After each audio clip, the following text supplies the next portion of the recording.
Guys, 2007, he launched a tool for music festivals to manage their events in Canada called Marcato. By 2014, he was counting customers like Bonnaroo and Coachella, ultimately grew it into 2018 to $2 million in ARR, profitable, basically bootstrapped with 14 people, sold it for a 5 to 10x multiple, and then got into Carbide because he was frustrated with all the security protocols he had to do at his first company, Marcato. Now today, Carbide has raised a pre-seed, a seed. Most recently, that seed was in 2021. They broke 500K of ARR at that time, raised 4.1 million. Today, over 2 million in ARR, targeting 3 million by end of Q3 and 4 million by the end of the year, already serving 190 customers, helping them do things like SOC 2 compliance, get expertise in the cyberspace, along with 3 very powerful feature sets and feature tiers.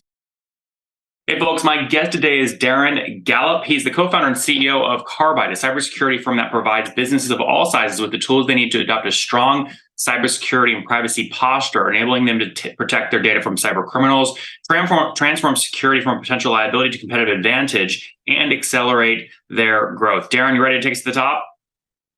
I'm ready to do it. Let's go. All right, let's rock and roll here. So first things first, can you give a story of maybe a customer that uses you today and how they use you, their specific use case? Yeah, I'd say the majority of our customers have pretty similar use cases, and usually what it is they're selling a product. A lot of times it's a SaaS, software as a service type product.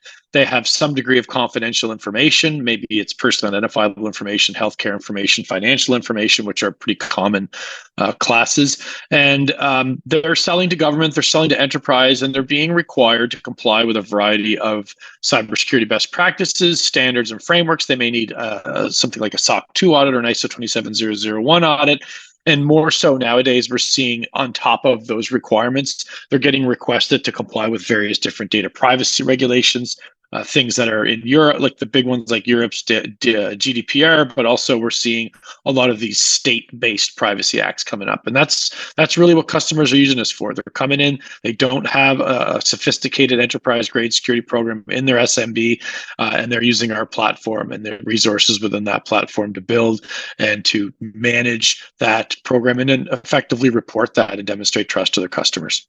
So just to be clear, I mean, there's companies like Vanta, obviously, that help with SOC 2 compliance. It's sort of easy, but that's like all they do. Is that what you guys are competing against, or are you a sort of more vertically integrated SaaS? Now, I would say that we definitely do end up competing with Vanta in the SOC 2 example, where we generally focus our energy and where we have more success with customers is when their needs are more complex than just simply getting a very fast and dirty audit for SOC 2. It's when they have more multi-compliant environments, or they're just being required to do more above and beyond the simplicity of a SOC 2, for example. Okay, and so with all that in mind, I sort of think of you as an enterprise version of Vanta based on what you just said. What's the average customer paying you per month or per year to use your technology? Yeah, it ranges anywhere from $7,500 to about $30,000. We do have an enterprise grade package that can climb north of that substantially, but we're still working primarily with SMBs. Like we have a lot of customers that are as small as 20, 30, 40 employees. We have, I'd say the bulk of them are probably more like 100, 150, 250. That's where we see a lot more. But we have tons of smaller customers that just because of the nature and complexity of what they're doing and the types of customers they have, they need something more complex. They need something more rounded in their security program. What are the pricing axes that you're upselling against? Is it number, you just mentioned FTEs, is it feature-based upselling or some utility-based upsell? There's a little bit of both. So there's definitely a feature. There's like 3 tiers when it comes to features. There's also a layer that we can put on top of our plans that provides expertise. So a heightened degree of expertise. I'm not talking about just standard customer success people, but having access to information security and data privacy expertise, running workshops, some upskilling to your team. That is a premium feature. But yeah, we do have our tiers. They're feature-based. And then for our larger businesses, we do have a per customer sort of buckets that sort of get involved. When we do deals with companies that are say 400, 500, 600 employees, they're paying a little bit more because of the volume of people and that are integrating with and interacting with the tool. I didn't hear you say anything that was necessarily utility-based upsell. I heard 3 feature buckets. They can pay for services in the form of experts, heightened expertise, and then lastly, you said 300, 400, 500 employees. So just to be clear, is there any numerical-based upsell that is not a seat-based? For example, number of API calls per month, number of reports done per quarter, anything like that? Yeah, I mean, now that we're starting to launch a lot of stuff that's integrating with AI, there are some thresholds that are bucketed into those tiers right now. I expect there'll be some more stuff like what you're referring to as we launch more and more of our AI based features, because there are sort of per quota token costs associated with that. So I would expect that we'll start rolling out more of that type of stuff as we start rolling out more of our AI based features over the coming months. Oh, what's going on there, YouTube? Good to see you guys. Now imagine this. You love watching these interviews with SaaS founders, but imagine if we took all of the valuation data out from over 2,807 interviews I've done manually. Saves you a lot of time. Well, we've done this. We've built it into the beautiful interface inside of FounderPath. Check this out. I'll show you how you can access this in a second, but you log in, you connect your Stripe account, you see your valuation real time, you can see what it changed over the past 88 days, and even set goals for valuation this year. Now, the secret to valuation is there's many different ways to value a SaaS business. So the reason you're going to see 3 or 4 different valuations inside of your FounderPath dashboard, this is all free by the way, is because depending on who's doing the buying of your SaaS company, you're going to get a different valuation. A VC is going to pay a different valuation. Private equity firm is different. If you're going to do a minority sale, that's different. And if you sell the whole business, that's a different valuation. You can see all those when I hover over here. Right, so the teal is what a VC would pay, yellow is what private equity, and red is if you sold the whole thing outright. Now, what's cool about this is not built off random data. Again, you guys hear these interviews on YouTube. All these data are built from real-time valuation data points founders share with us on the show.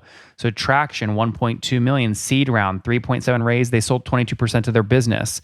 Go in here and filter by the event. Maybe you only want to see companies that have sold the whole business. Well, here are a bunch that have been acquired, the valuation and the multiple.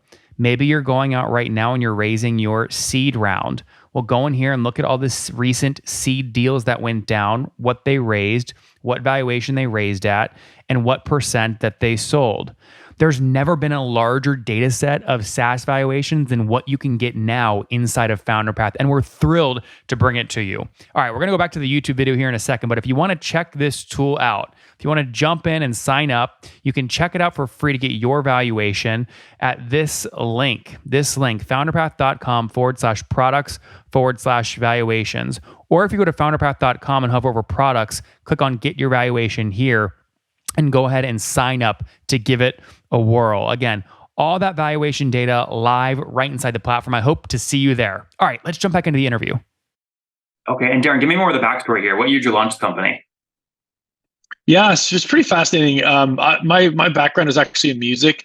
I used to be a professional musician in my 20s, and then I started a record label, and then that kind of was a bit of a tough go in 2007. So I started my first SaaS company, which was a back-end logistics management platform for music festivals and cultural events. And we started off with a lot of smaller town, sort of, Canadian events, and then eventually we ended up working with some of the biggest music festivals in the world. So by 2014, 2015, we were the back end tools for Bonnaroo, Coachella, Burning Man, Just for Laughs Festival, X Games, like just a pile of really massive events in several different countries. What was 2014 revenue on that music business, that music SaaS business?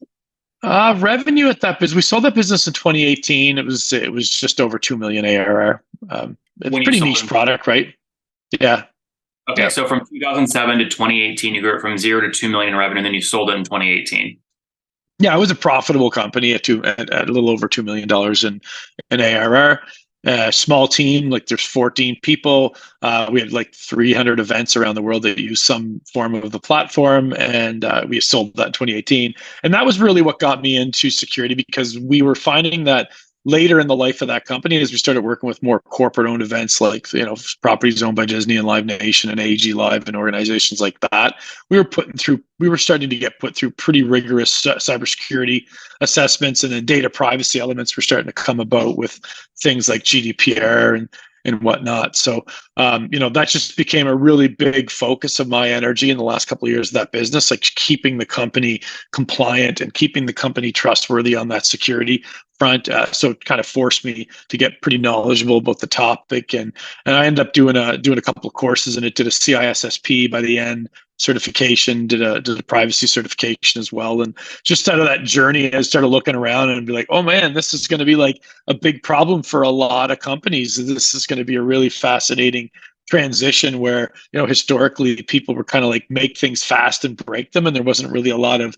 sophistication around looking at startups from a security trust perspective. But that certainly really, the needle on that turned really quickly.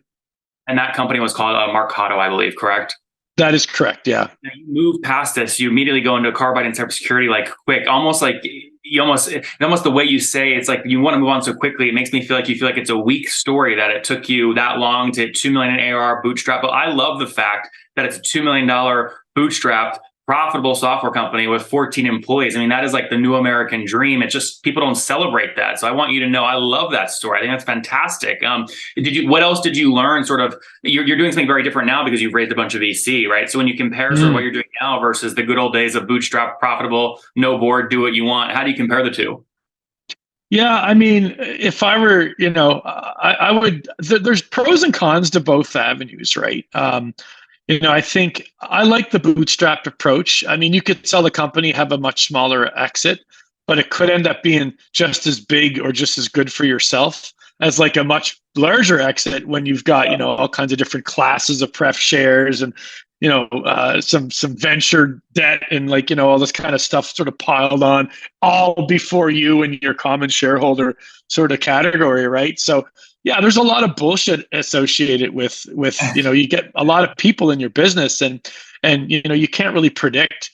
It's really hard to predict how your board members and your venture investors are going to react to things, both out there in the macro environment in your own sort of within your business, but also in their own world, what's going on in their fund and stuff like that. So it becomes another thing to manage, right? And like I'm a big fan of focusing. Like I like building product, solving problems, and talking to customers. So all the shit that you pile onto your business that's not that can be tough, right? So it's extra, right? So I don't know, like what do I do next? What am I going to do next after Carbide? Yeah, I think I'd probably start off a little bit more to the roots of my last company in the very bootstrapped sort of position, and then maybe look at capital later on. Like I'm always impressed. You brought it up. We don't celebrate that enough. Everyone just celebrates. Oh, such and such raised $20 million. It's like, well, now they just signed some big checks. They have to figure out how to cash in the next couple of years, and a lot don't cash them. So I know way more broke VC backed founders than I know broke bootstrap founders. Let's just put it that way. So before move into the Carbide story and that launch, which I assume happened after 2018. Can you close that story out for us? Was it public what you sold for? Or can you give us a range? No, it wasn't. It wasn't public. It was confidential. It was private. It was through. It was a PE roll up company that bought another company, and then they had some big PE money rolled into it, and they rolled up 8 companies, and there was some pretty strict terms around disclosure of deal terms, associated with that. But it was enough. It was now almost 6 years ago or 5 years ago. Yeah, that was That was late 2018 that deal closed. I think it was October 2018. You can't give a range. I mean, most private equity firms, you look at Vista's last couple of deals. I mean, especially in 2018 when the market was maybe hotter than it is today. I mean, folks were paying sort of 5 on the low end, some for these folks, and then maybe 10, 11, 12x on the high end. Were you sort of in that same range? Yeah, you got it. About that kind of game, right? So, it was a life-changing. It was a successful exit. Everybody that put money in got money back, and then some. How much money? It was bootstrapped. It's pretty bootstrapped, but we raised like a little bit of money. We had probably, had a little bit of loans that we took, like some government grant money, some government funded loans, which is a really cool thing in Canada. You can get some fairly non-intrusive, non-dilutive capital put in your business. So, all in all, we probably put about $1.5 million into that business. Over its time, but pretty bootstrapped comparatively. Let's move to the Carbide story, just because we're running short on time here. So you officially launched that company right away in 2019 or 2020? Yeah, so we were started working on it kind of while the acquisition was happening, and then launched the product in 2019. Did a pre-seed, then a seed, and we'll probably be doing a Series A in the near future. What year was the pre-seed? Pre-seed was 2019, the year of the launch. Okay. And what is pretty standard there? 1 to 2 million raise, something like that. You got it. Okay. Yeah. Cool. And then you did, and I guess, why did you just made a bunch of money? Why go out and sell 15, 20% of your company on day one for $1 million? I assume you could have self-funded. Yeah, but I also had other personal projects and other things I wanted to self-fund. Okay, I see. And then you moved forward to do the seed round. When was that? That was in 2021. Okay, 2021. And what kind of traction did you need to show sort of in that round to make sure it was a competitive round on terms that you liked without being super dilutive and a lot of negative backfill terms? Yeah, I mean, we were shy of $500,000 in ARR. So I think what helped us though is that the space was pretty hot. Yeah. Yeah. I was sorry. I just got your events business mixed up with what you're currently working on. And events in 2021 were not hot. So you sold the other. Pretty glad, pretty stoked to get out when we got out, to say the least. Yeah. So you do this, how much was the seed for? 4.1. Okay, 4.1. And then what was the thesis when you raised that money? You said we want to use this money for X. Yeah, I mean, it was really double down on build out a sales team, bring in a leadership team. Like, it was really just my co-founder and I kind of spinning plates, building the business. So we wanted to bring in a leadership team, some VPs to run departments, sort of formalize the business, put some more energy behind sales and market, and put some more energy behind building out our product, right? Because we were still pretty early. What's the full-time team size today then? Yeah, 34 folks on the team right now. Wow, and that's up from what in 2021 when you did that round? I got about 16 or 17, probably something like that. Yeah. All right, so you've definitely made some hires there. So, sorry, pre-seed, seed, and you have not done a Series A yet? We have not done our Series A. We are we're starting conversations right now, and hopefully we'll be talking about term sheets in July. Well, why now? Why now? I mean, many would say. I mean, some people would hear this podcast and go, "Man, Darren must really need the money because no one is raising equity right now because the market is so compressed. Now would be the last time you'd want to raise equity." Yeah, what happens when everybody thinks that there's a really bad time to do something? It can surprisingly be a really good time to do something. So, what I see out there, if you look at the venture market, there's a lot of companies, there's a lot of dry powder, there's a lot of firms sitting on money.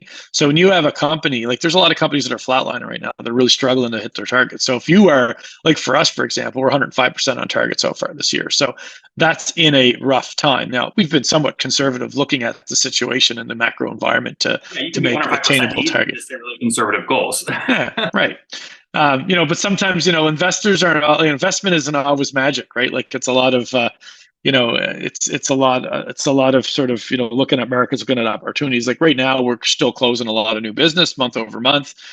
We've got just different actions that are working, and we want to put more velocity behind it because it's working. So, I think the time to raise capital is when you have the ability to spend money and know that it's going to result in revenue growth. Then spending money makes sense. Now, we might get shit terms and decide, what, let's just let's just go more into boots. Let's stay in a more bootstrap mode. Like, at the end of the day, if we didn't do the Series A, we've got road to break cash flow positive, by later in the year. End of the year. Okay. That would get it. Yeah, it'd be like December, January, February. In that range, we'd be crossing over into that sort of cash flow positive point. So that's an option, right? So we're out there talking to people. Like, sure, we're not going to take a shit deal if we get a reasonable deal. And it's, again, it comes down to, like, well, are these terms, and is this dilution in the end, is it worth the value of growth trajectory transition that we can apply to the business by executing the capital, right? Darren, before we wrap up, yeah, I totally understand what you're saying. It makes tons of sense. Where are you today, though, in terms of total customers actively using the platform?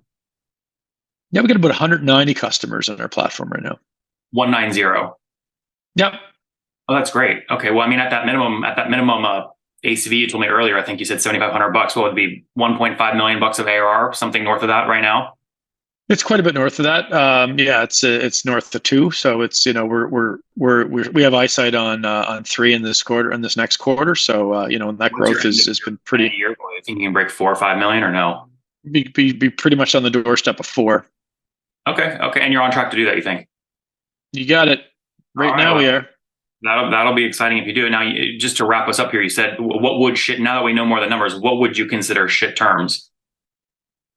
Yeah, I mean, like when you start seeing things like 2x participating and stuff like that, I think those become, and I'm hearing stories of people being sent these 2 and 3x participating sort of terms, which kind of remind me of the olden days before, people, the kind of invest the company or founder friendly terms and standardization of terms started to materialize. You see some terms like that. So yeah, they can be shit terms. Other shit terms could be like influence dilution, though. That just that's how cash is treated at the end. I mean, when you think about dilution today, it's obviously a function of valuation and money raised, right? So what would you consider shit percent of dilution for the stage your company's at and your growth? Yeah, I mean, I think that most good funds on good deals are still looking somewhere between 12 and 18%, some maybe 20% ownership in a round of a Series A style round. So, anything in that range is I think acceptable. Yep. Very good. Well, that makes a ton of sense. We're rooting for you. In the meantime, let's wrap up with the famous 5. Number 1, your favorite book.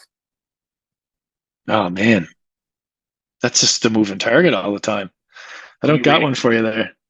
What am I reading now? I'm not really reading right now. I'm reading like a lot of our blogs and a lot of stuff like that, and reading a lot of cyber standards because there's been a whole bunch of new regulations coming out, and just trying to like figure out how we're gonna, try to figure out where the needle's going, right? So like California's new privacy law, stuff like that.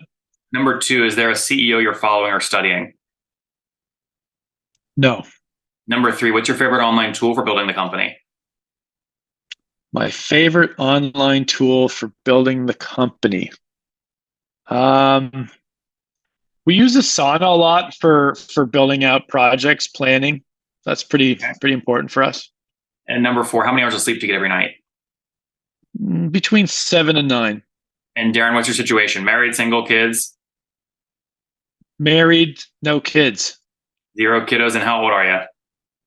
I am 48. Last question. Something you wish you knew back when you were 20. Oh God, I could make a whole podcast about that.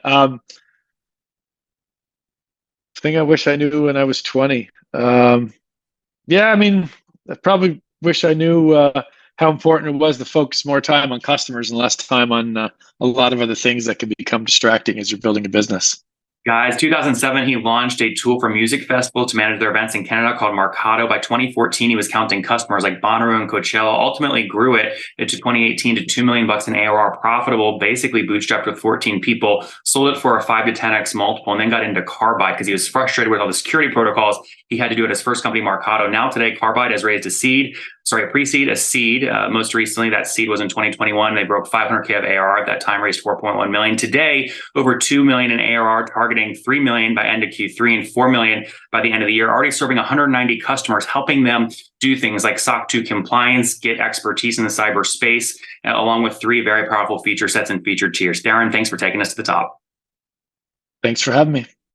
One more thing before you go. We have a brand new show every Thursday at 1 p.m. Central. It's called Shark Tank for SaaS. We call it Deal or Bust. One founder comes on, 3 hungry buyers, they try and do a deal live, and the founder shares back-end dashboards, their expenses, their revenue, ARPU, CAC, LTV, you name it, they share it. And the buyers try and make a deal live. It is fun to watch every Thursday, 1 p.m. Central. Additionally, remember, these recorded founder interviews go live. We release them here on YouTube every day at 2 p.m. Central. To make sure you don't miss any of that, make sure you click the subscribe button below here on YouTube, the big red button, and then click the little bell notification to make sure you get notifications when we do go live. I wouldn't want you to miss breaking news in the SaaS world, whether it's an acquisition, a big fundraise, a big sale, a big profitability statement, or something else. I don't want you to miss it. Additionally, if you want to take this conversation deeper and further, we have by far the largest private Slack community for B2B SaaS